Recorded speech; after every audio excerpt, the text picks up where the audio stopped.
Hello and welcome back to everyone. कैसे हैं आप सभी? आई होप सब बढ़िया होंगे। तो आज हम करने वाले हैं क्लास 11th की third poem the voice of the rain. This poem is written by the poet Walt Whitman. तो स्टार्ट करते हैं इस पोम को बिना किसी देरी के। तो फर्स्ट टू पैराग्राफ से स्टार्ट करते हैं। And who art thou said I to the soft falling shower which is strange to tell, give me an answer. As I translated, I am the poem of earth, said the voice of the rain. Eternal I rise impalpable out of the land and the bottomless sea. तो इस पूरे paragraph को line by line देखते हैं. And who are those? said I to the soft falling shower. तो सबसे पहले soft falling shower किसको बोला गया है? रेन को बोला गया है. In the beginning of the poem, poet हैं वो रेन से क्वेश्चन करते हैं. क्या क्वेश्चन करते हैं? एंड हु आर दो का मतलब है यू. वो रेन से पूछते हैं कि कौन हो तुम. वो रेन से उसकी आइडेंटिटी के बारे में पूछते हैं. तो रेन क्या बताती है वो भी देखेंगे हम आगे. Which is strange to tell, give me an answer. ऐसे ट्रांसलेटर वो कहते हैं कि जो रेन है उसने स्ट्रेंजली रिप्लाइड किया है पोएट को. और क्या रिप्लाई दिया है वो यहाँ पर ट्रांसलेटेड है. क्या ट्रांसलेट किया हुआ है? I am the pome of earth said the voice of the rain. जो रेन की वॉइस है यानी कि जो रेन है वो क्या आंसर देती है, क्या रिप्लाई करती है पोएट के क्वेश्चन का कि I am the pome of earth. मैं इस पृथ्वी की पोएम हूँ, मैं इस पृथ्वी की कविता हूँ. The rain said that it was the poem of earth, symbolizing its essential role in the natural world. यानी कि वो क्या बताती है कि वे इस पृथ्वी की पोम है जो कि इस पूरे नेचुरल वर्ल्ड के लिए बहुत ज़्यादा एसेंशियल रोल प्ले करती है. आगे देखते हैं. Eternal I rise, impalpable, out of the land and the bottomless sea. इसका मतलब क्या है कि जो रेन है वो अब अपने ओरिजिन के बारे में बता रही है. कहाँ से ये ओरिजिनेट हुई है, कहाँ से इसका जन्म हुआ है. तो ये बताती है कि rising in the form of vapours. ये सबसे पहले वेपर्स की फॉर्म से जनरेट होती है from the earth and the oceans through evaporation. यानी कि ओशन से ये वेपर की फॉर्म में क्या करती है, राइज करती है. A never ending and eternal cycle, जो कि एक नेवर एंडिंग, कभी ना खत्म होने वाली साइकिल है, इटर्नल साइकिल है. वहां से एवापोरेट होकर के ये क्या करती है आगे देखते हैं.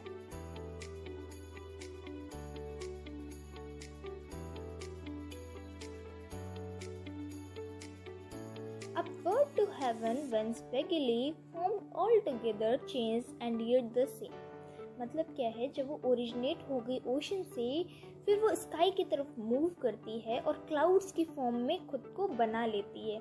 यानी कि ओशन से वो एवापोरेट होती है in the form of vapours and then move to the sky to form itself into a cloud. Cloud की फॉर्म में वो खुद को बना लेती है.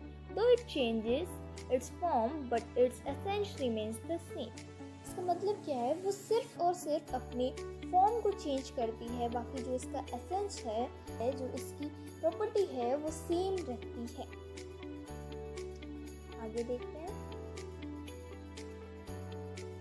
I descend to leave the droughts at the means dust layers of the globe. इसका मतलब क्या है कि इन दीज लाइन रेन क्या एक्सप्लेन करती है कि इसका पर्पस क्या है इस अर्थ पर, कि वो क्यों ओरिजिनेट होती है इस अर्थ पर. तो वो अपने पर्पस को बताती है कि जब वो स्काई में क्लाउड की फॉर्म में बन चुकी होती है देन वो फिर से अर्थ पर गिरती है in the form of rain, in the form of water droplets. किस लिए? टू वॉश अवे ड्रॉट्स, यानी कि जो सूखा पड़ा हुआ है पृथ्वी पर, हमारे अर्थ पर, उसको वॉश करने के लिए. नरिश टेनी पार्टिकल्स, जो छोटे छोटे पार्टिकल्स हैं उनको नरिशमेंट देने के लिए. And clean the dirty surface of the world. ये फिर से अर्थ पर गिरती है in the form of water droplets. Next देखते हैं. And all that in them without me were seeds only latent unborn. इसका मतलब क्या है कि विदाउट रेन, अगर रेन ना हो तो जो सीड्स हैं वो लाइफलेस हो जाएंगे, उनको पानी नहीं मिलेगा. तो rain enables growth and bring life to the earth. जो रेन है वो पूरी पृथ्वी पर जान लाती है, उनको लाइफ देती है और उसमें ग्रोथ कराती है, making it fertile and vibrant, और अर्थ को क्या बनाती है, फर्टाइल बनाती है। नेक्स्ट देखते हैं आगे के पैराग्राफ्स क्या हैं। And forever by day and night I give back life to my own origin and make pure and beautify it. For the song is showing from its birthplace after fulfillment, wandering, wrecked or unwrecked, daily with love returns. इसके बाद जो rain है वो क्या बताती है poet को कि and forever by day and night, यानी कि रेन क्या कहती है कि डे और night I give back life to my own origin, पूरे दिन और रात में ये लाइफ प्रोवाइड करने के बाद, केयर प्रोवाइड करने के बाद, enrichment and water to the place from where it originate, यानी कि जिसको जैसी ज़रूरत होती है वो उन चीज़ों को देने के बाद, यानी कि अगर प्लांट्स को नरिशमेंट की ज़रूरत है तो प्लांट्स को नरिशमेंट देने की बाद, अगर किसी एनिमल को वाटर की ज़रूरत है तो उसको वाटर देने के बाद वो क्या करती है, वो फिर से वापस उसी जगह चली जाती है जहाँ से वो ओरिजिनेट हुई है, यानी कि ओशंस में, पॉन्ड्स या जहाँ से भी वो ओरिजिनेट हुई है वहाँ पर फिर से मूव कर जाती है। And make pure and beautify it for the song issuing from its birth place after fulfilment wandering. देखो ये जो लाइन है बहुत इम्पॉर्टेंट है, क्वेश्चंस इसमें काफ़ी सारे बन सकते हैं। तो इसमें जो रेन है वो क्या बताती है, the rain keeps enhancing the beauty and purity of the earth by preparing a life cycle for itself again. Rain क्या करती है, ये जो इसकी लाइफ साइकिल है, जो आगे पीछे इसने बताया था ना इटर्नल साइकिल है, यानी कि ओशन से वेपर्स की फॉर्म में राइज करना, क्लाउड्स बनाना, देन फिर से अर्थ पर गिरना, ये जो इसकी इटर्नल साइकिल है, नेवर एंडिंग साइकिल है, ये अर्थ को ब्यूटीफाई करती है और प्योरिटी देती है अर्थ को। फिर ये क्या बताती है, वो खुद को एक सॉन्ग से कंपेयर करती है कि the rain is like a song that originate from its birth place. जैसे एक सॉन्ग होता है वो अपनी बर्थ प्लेस से ओरिजिनेट होता है, उसका बर्थ प्लेस क्या होता है, एक सिंगर का हार्ट, यानी कि सिंगर के हार्ट से जो सॉन्ग है वो ओरिजिनेट होता है, उसी तरह रेन जो है अपने ओरिजिन यानी कि ओशन से ओरिजिनेट होती है, just like a heart of the singer and travels to fulfil the earth need and wonders. और जब ये ओशन से ओरिजिनेट होती है तो वो जहाँ जहाँ पर इसकी ज़रूरत होती है पूरे अर्थ में, वहाँ पर उनकी फुलफिलमेंट को पूरा करती है। It finally comes back to the place from where it originated, और बाद में आकर के फिर से उसी जगह चली जाती है जहाँ पर वो ओरिजिनेट हुई थी।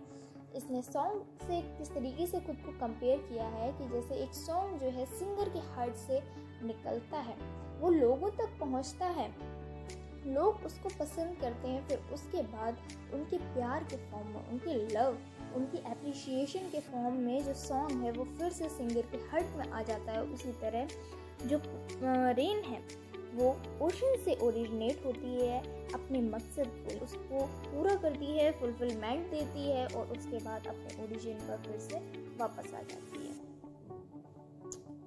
आगे देखते हैं तो रेक्ड और अनरेक्ड डली विद लव रिटर्न्स का मतलब क्या है, वेदर अप्रिशिएटेड और नॉट, या इसकी प्रशंसा की जाए या न की जाए, it fulfils its purpose with love and returns to its origin completing its cycle. यानी कि इसको कोई फ़र्क नहीं पड़ता है, कोई इसकी तारीफ कर रहा है, कोई नहीं कर रहा है, बस ये इसकी साइकिल है, इसको कंप्लीट करना है, फुलफिल करना है और आकर के वापस अपने ओरिजिन पर रिटर्न हो जाना है, पहुंच जाना है। तो अब इसकी पोएटिक डिवाइसेस देखते हैं। सो यहाँ पर मेन 4 पोएटिक डिवाइसेस यूज हुई हैं। सबसे फर्स्ट देखें तो पर्सोनिफिकेशन। पर्सोनिफिकेशन क्या होता है, जब हम किसी ह्यूमन की कैरेक्टरिस्टिक को किसी नॉन ह्यूमन के साथ कंपेयर करते हैं। वो नॉन ह्यूमन कोई भी एनिमल, कोई भी ऑब्जेक्ट, कुछ भी हो सकता है। फॉर एग्जांपल यहाँ पर बोला गया था set the voice of the rain, यानी कि सेट कहा, किसने कहा, रेन ने कहा। रेन कहने की जो एबिलिटी है वो ह्यूमंस की है और यहाँ पर बताया गया रेन ने कहा है। तो यहाँ पर पर्सोनिफिकेशन यूज़ हुआ है। सेकेंड है मेटाफर।